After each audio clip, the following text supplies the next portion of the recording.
Every day, we scroll past headlines like these: World War III is starting, the government is hiding the truth about something, or make this one change and you'll never get sick again. They grab our attention because they're shocking. However, how many of them are actually true? Social media has made it really easy to come across information quickly. Most of the time, we aren't stopping to read full articles, and instead we're just skimming headlines, watching short clips, and moving on. Because of that, a lot of the judgments we make online happen almost instantly. We don't realize it, but things like wording, images, and how often we see something can start to shape what we believe. A headline might seem believable just because it sounds convincing or because it's being shared by a lot of people. Even without strong evidence, those small details can still influence how we react to information. Over time, even information that's not accurate can start to feel familiar or convincing. So before getting into why misinformation spreads so easily, it's important to understand how these quick judgments actually work. To figure out why people believe in false information online, we need to look at the psychological concepts, which influence how we process information. Let's take a closer look at each one of them. Automatic thinking is the fast and effortless way our brain processes information using mental shortcuts. This could be a person scrolling through Instagram Reels or TikTok, as they rely on quick judgments and don't pause to carefully analyze every headline or post. Attitude accessibility is how easily a person's attitude or belief about a topic comes to mind. When an attitude is easily accessible, people react to information very quickly without much thought or analysis. For instance, if a person with strong opinions about politics or health issues comes across a bizarre headline about the government aiding the spread of a disease, the headline would trigger an immediate reaction, even if the information hasn't been verified. The peripheral route to persuasion reflects on the idea that when individuals don't have time or motivation to carefully think about information, they rely on surface-level cues instead of using strong evidence or taking the time to analyze what's being presented. On social media, the posts with higher likes or shares may seem more convincing. Mere exposure highlights how people prefer things they are more familiar with. For instance, a person repeatedly coming across the same claim or headline online will eventually believe the information. Informational social influence is about people conforming to behaviors or beliefs of others because they believe that the group has more accurate information, especially in ambiguous situations. For example, a person may come across a news live, and everyone on the live may be sharing the same claim or interpretation of what may have happened. In this ambiguous situation, the person may assume that majority must have accurate interpretation. Finally, when a claim is presented by one who may be knowledgeable, authoritative, or credible, people are more likely to trust and accept that information. This is known as the influence of experts. On social media, it can be a challenge trying to determine if the individual is an expert, leading to the spread of misinformation. In a recent study by Darmeshi and Marina Molina, it was found that those who participated in problematic social media use were more likely to not only participate with fake news, but to see it as credible.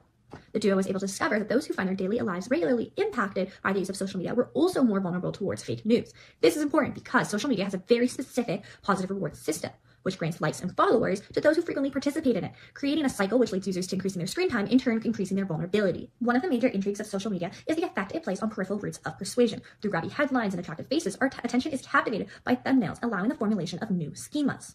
This process of headlines attracting and peripheral routes of persuasion, then creating and strengthening schemas and implicit biases becomes something akin to a rinse and repeat cycle, happening easier and easier each time new information is seen. In the modern world, there is so much unrestricted access to the internet, which then contributes to the amount of information that an individual consumes. The constant flow of new headlines and changing points of interest leads to a situational ambiguity, and as we know, the more ambiguous a situation, the more likely we are to conform. When we are lost and don't know where to follow, we immediately look towards others and follow them.